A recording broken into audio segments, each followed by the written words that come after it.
Chapter 6 Metaphysics Necrosis.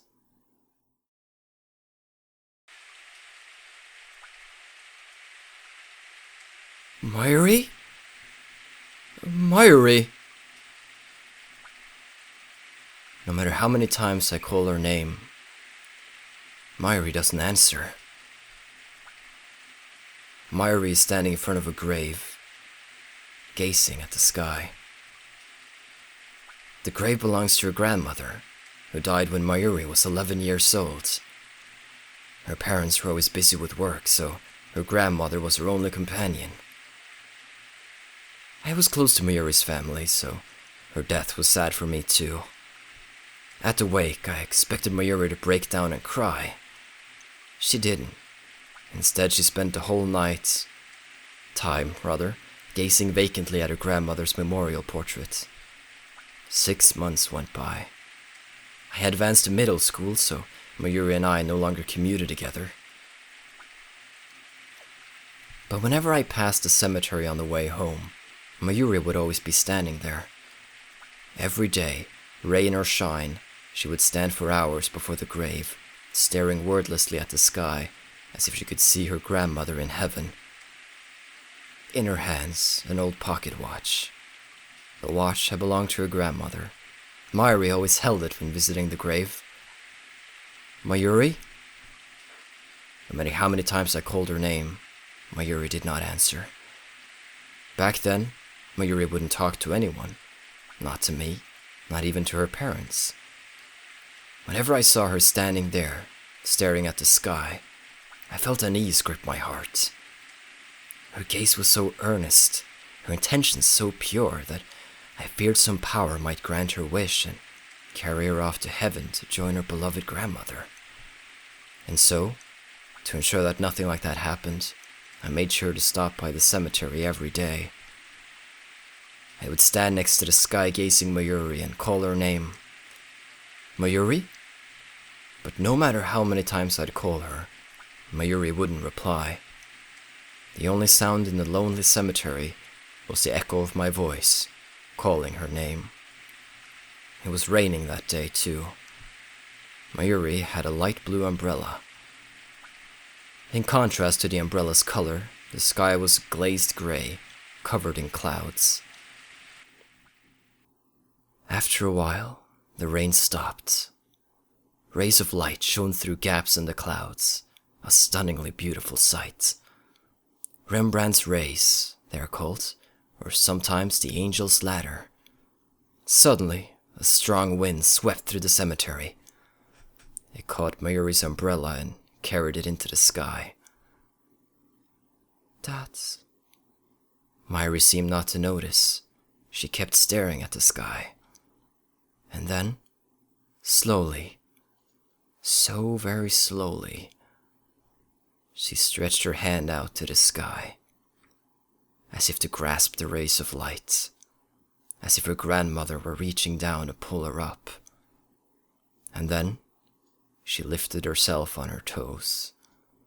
To me, it looked as if she were floating up towards heaven. Impulsively, I grabbed Mayuri's outstretched hand and pulled her into my embrace. In retrospect, my fears were just a childish fantasy, but at the time, I truly believed that Mayuri might vanish. I won't let you go. I won't let anyone take you away. I realized how embarrassing the words coming from my own mouth were. You're my hostage now, my guinea pig. It was the first excuse that came to mind. So that's where it's from. Before her grandmother had died, Mayuri and I were fans of a popular TV series about costumed heroes battling evil. I particularly admired the villain, a mad scientist. I even got pretty good at mimicking his lines. So that's where that's from. Now I was doing it to hide my embarrassment. I could feel my face growing red, but I kept up the mad scientist act all the same. If nothing else, it was better than admitting my insecurities. There's no escaping me. As I said this, I realized that Mayuri was shaking. Oh. She whispered, It was the first time in 6 months that I'd heard her speak. Her voice was choked with tears. Mayushi's your hostage. I guess I'm stuck here, huh? She smiled happily. Tears fell from her eyes. And then, Mayuri buried her face in my chest.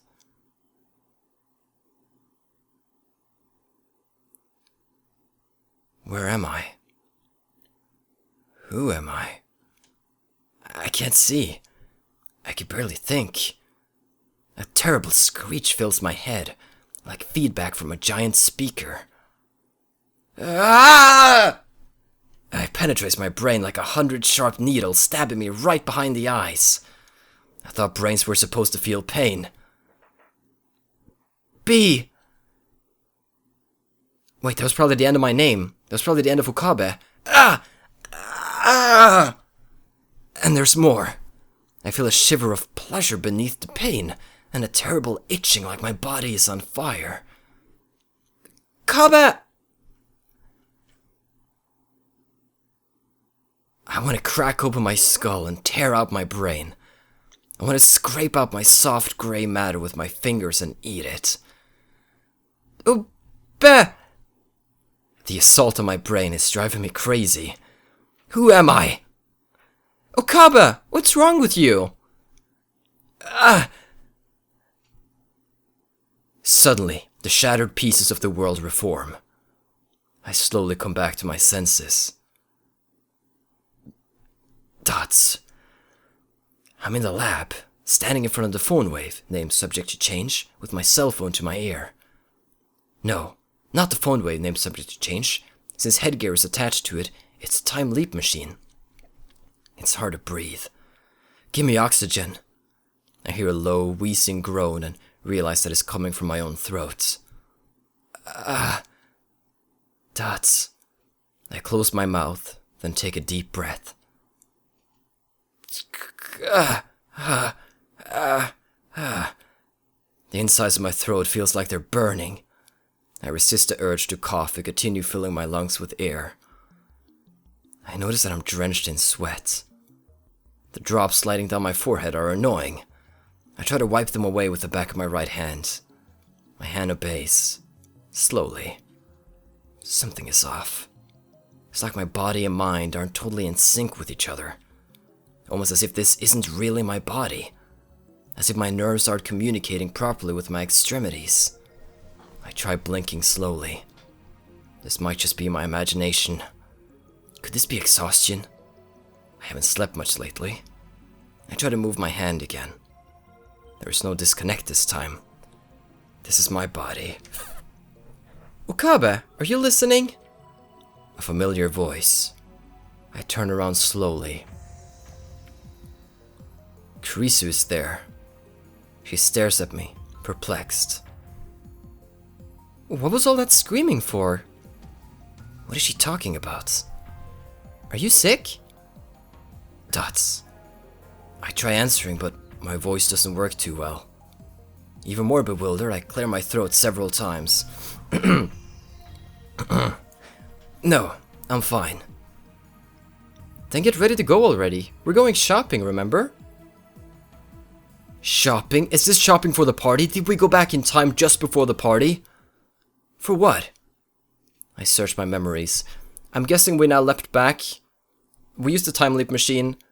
Okabe before the shopping trip took up his phone, and the Okabe from our present is now changed into this present. So now, if we just search our memories a bit, we'll know what's going to happen, and we need to find a way to prevent it, instead of just having a party. Parties are pretty rad, but I'd rather not have Mayuri get shot in the face again. God damn it.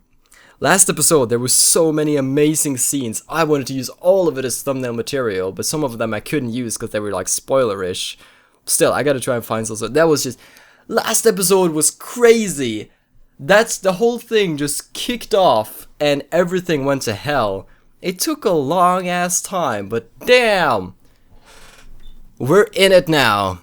I search my memories. The moment I do, images appear in my mind like a string of exploding light bulbs. Humans are temporal beings. But now you're fine.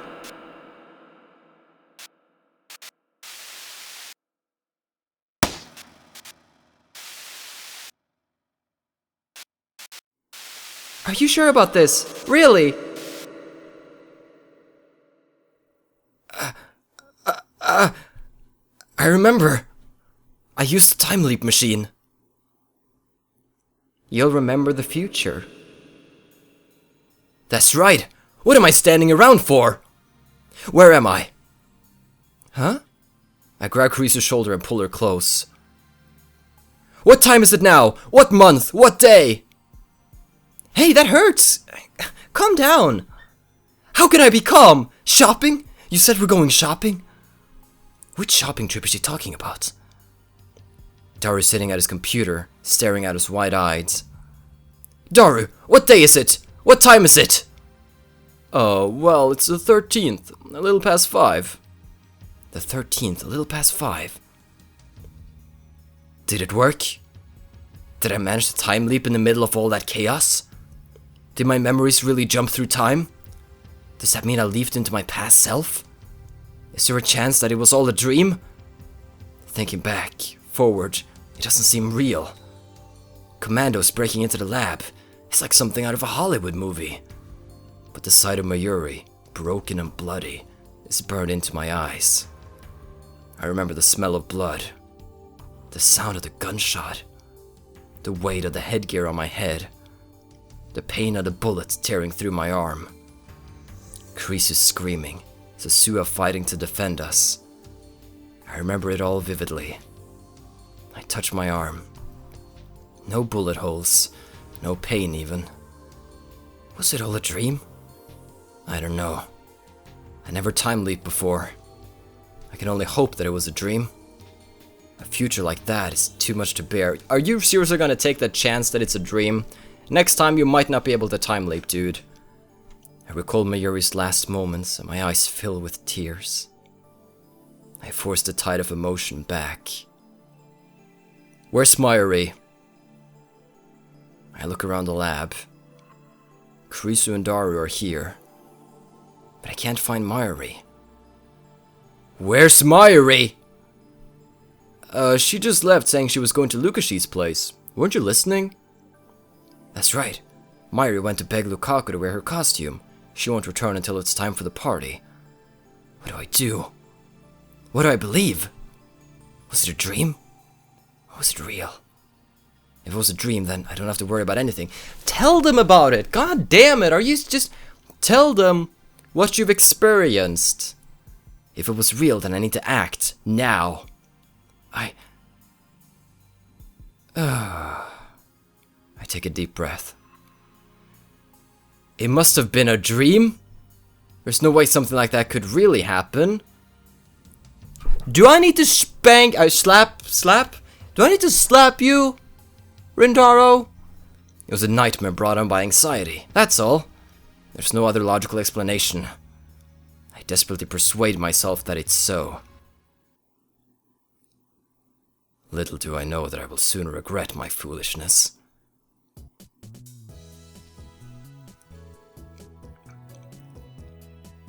I really can't take another Mayuri death, so now Kurisu goes by herself apparently, so this is different.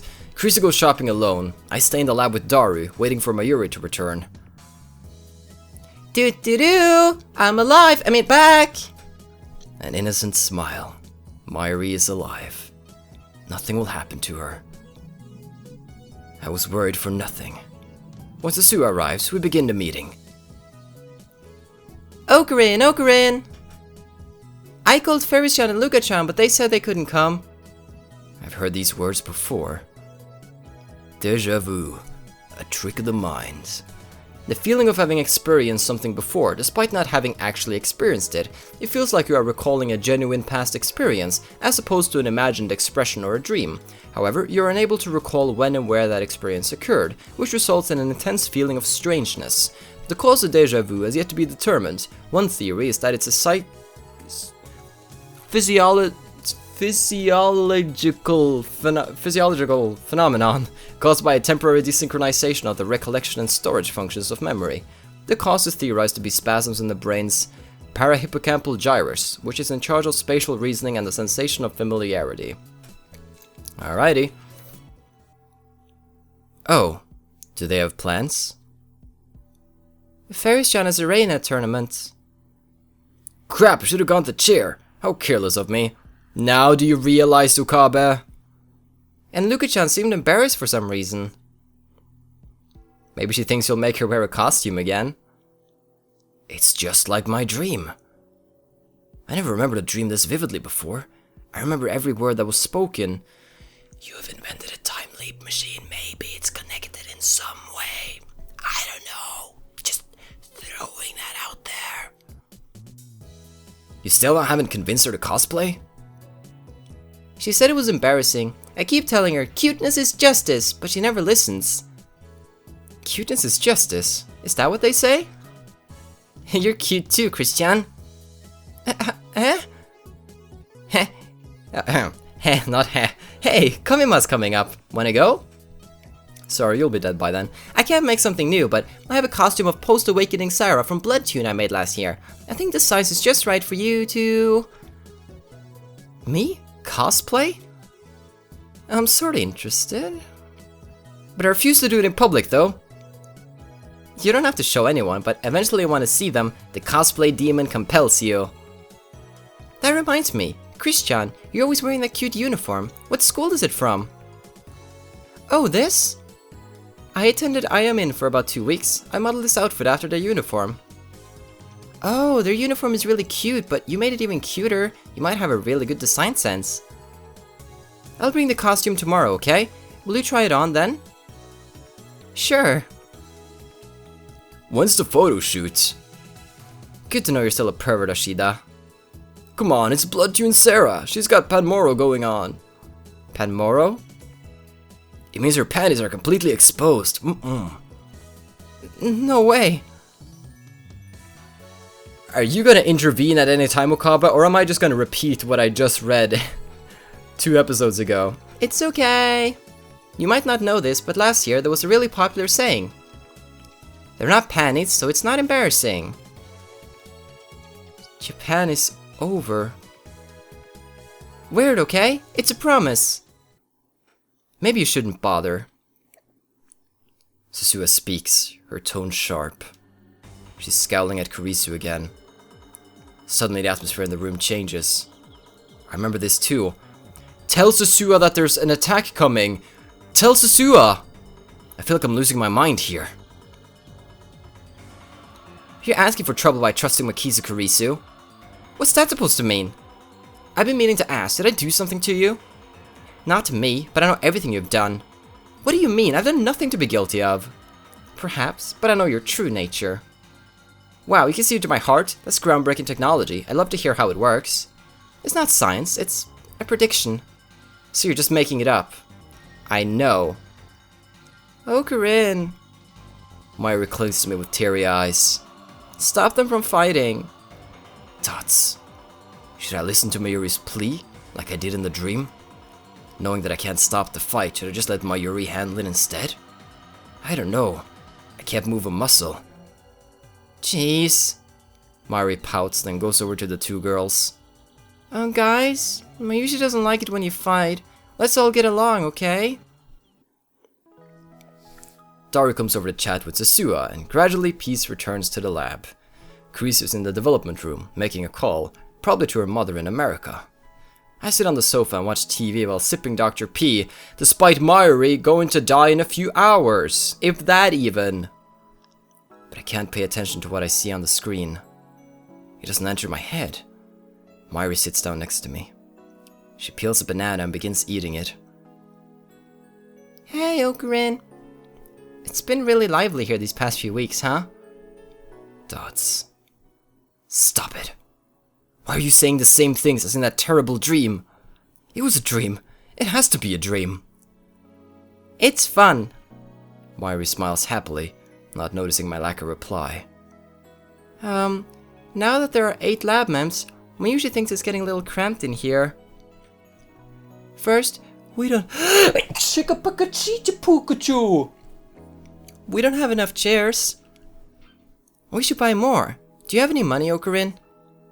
I shake my head wordlessly. For some reason, I'm afraid to look Mayuri in the face. I guess you can use some of my salary. We need a new microwave too, otherwise I can't warm up any juicy chicken #1. Dots. Okarin, are you okay? You don't look so good. The bomb thread is gonna go out any second now, Okabe.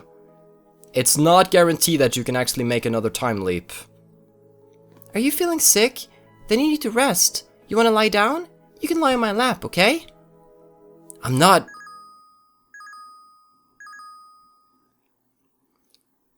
Before I can finish, the television interrupts me with an urgent news bulletin. It's about to hit the fan again. The subtitles read, Terrorist bomb threat suspends Yamanote, Subu, Keihin Tohoku lines. A bomb threat?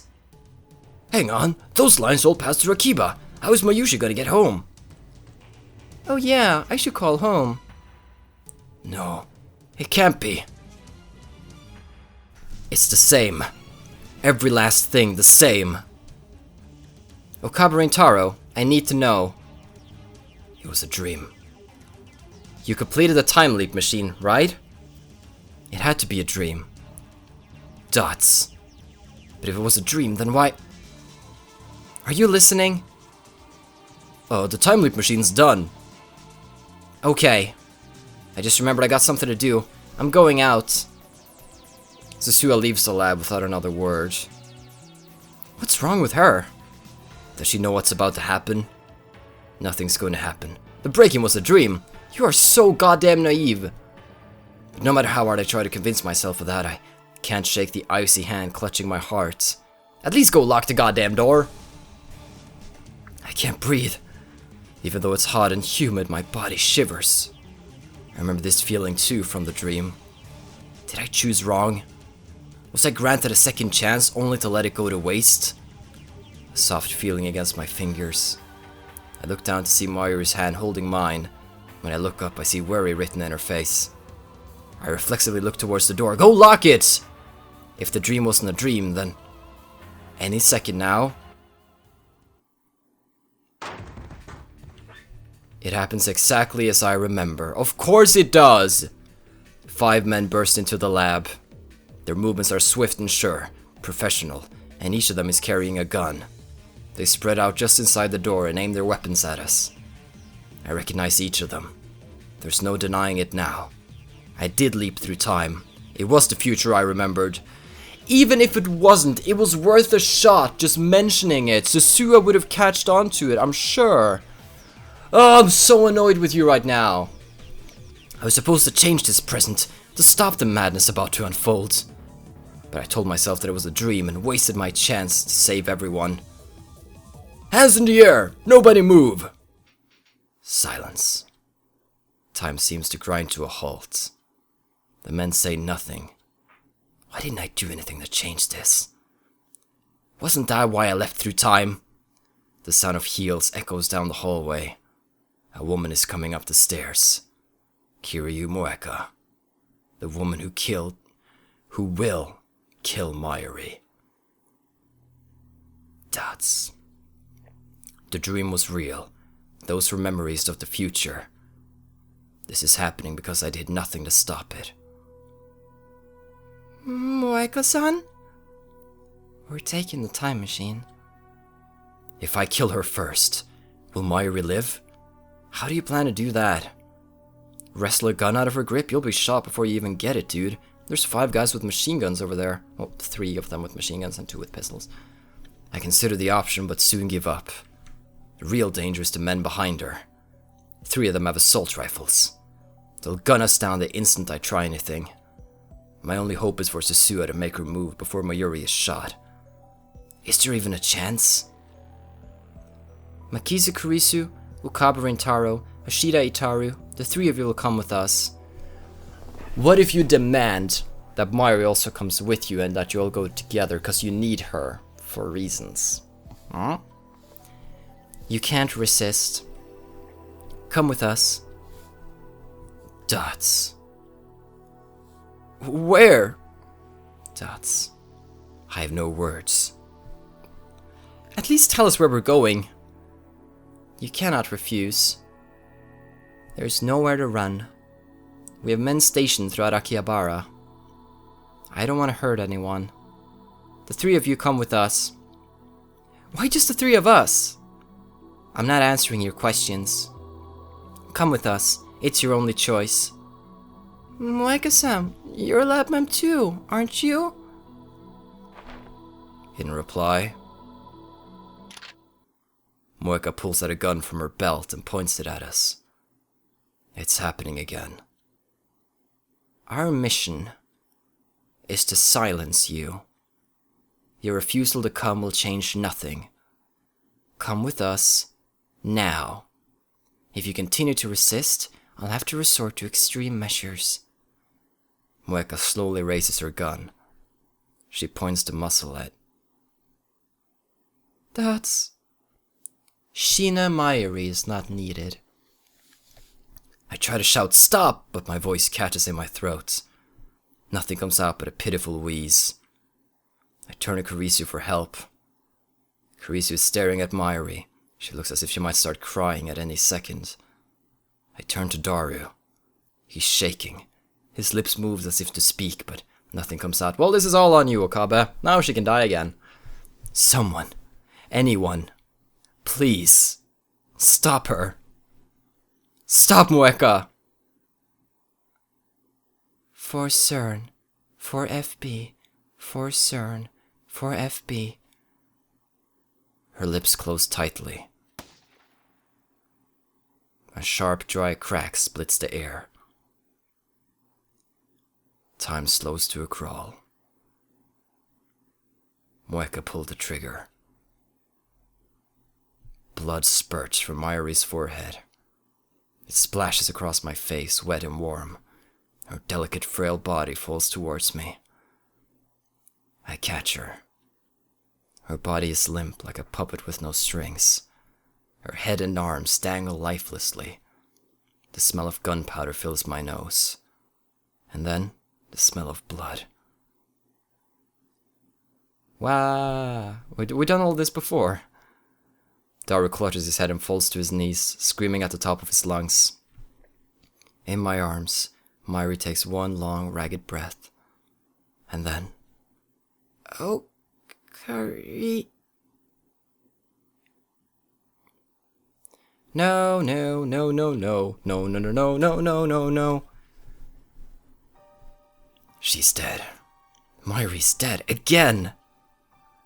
Her face is covered in blood. Her blood stains my hands. It's warm. We could just add again to the end of all of these sentences and it would have made sense. It's warm. Again. You three come with us. Now. No more warnings. Resist and we will kill you too. I hear a voice. Again. But I can't comprehend what it's saying. Again. It's the same. Again. I knew it would be. I let Mayuri die again. Yes, you did, because I didn't believe my own memories of the future. But if you go back in time now, then you'll remember, whoa, you'll have like several copies of the future. Wow, that has to be like difficult after a while. I lay Mayuri down on the floor. I'm sorry, Mayuri. But if we play this out in the exact same way, we can get to the time leap machine again. You need to do everything just like you did. I'm talking like get shot over and over again here. I stand up. Rage takes hold of me once again. I'm helpless to resist. I take one menacing step towards Moeka. Okabe! Kurisu grabs my hand before I can take another. You can't! Let me go! You can't, I'll kill you! Moeka's gun is aimed at my head. Her finger is already on the trigger. You gonna kill me too?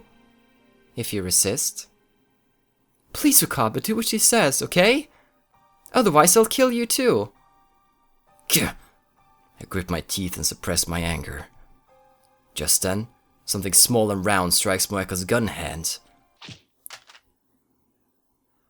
Okay, Susu has entered the room, but this time she didn't fire at us. Huh? She drops her gun. At her feet lies a small stone. Get down! Gah! The next events transpire exactly as I remember. Sasua appears in the doorway, knocking down the first man before anyone can react. She then proceeds to dispatch the remaining men with a series of swift, precise maneuvers. Who the hell? The dark-skinned man, the last one standing, takes aim at Sasua with his assault rifle. But before he can fire, Sasua snatches a stunned attacker's gun and shoots him. Ah! Blood spurts from the man's hand. Without stopping, Sasua delivers a soaring roundhouse kick to the man's jaw. Enough! Dun, dun, dun, dun, dun. The good thing about this, the replaying this, is that I get to use more of the awesome thumbnails. Yay! Oh, it's just a shame that the game does this. We go so long without any decent thumbnail, and then we get so many cool shots like this. That's just badass right there. Just the look of, I don't care. Moeka and Sasua point their guns at each other. Again. A standoff. Again. Neither moves. Again. Silence returns to the room. Who are you? 42. She glances at me. TV. This time I already know what she means. Turned on. I make a break for the development room. Last time it was Kurisu who ran first. This is a different thing. Don't move!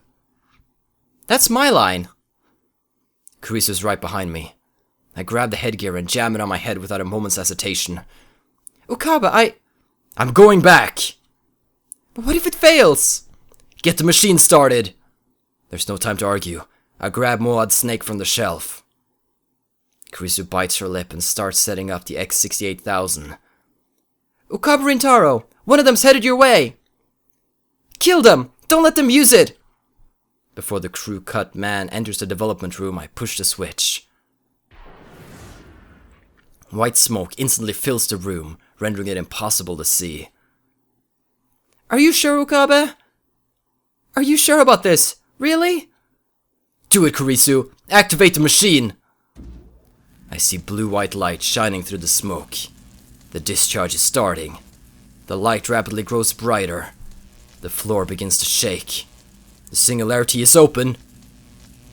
I crouch down, holding the headset steady with one hand.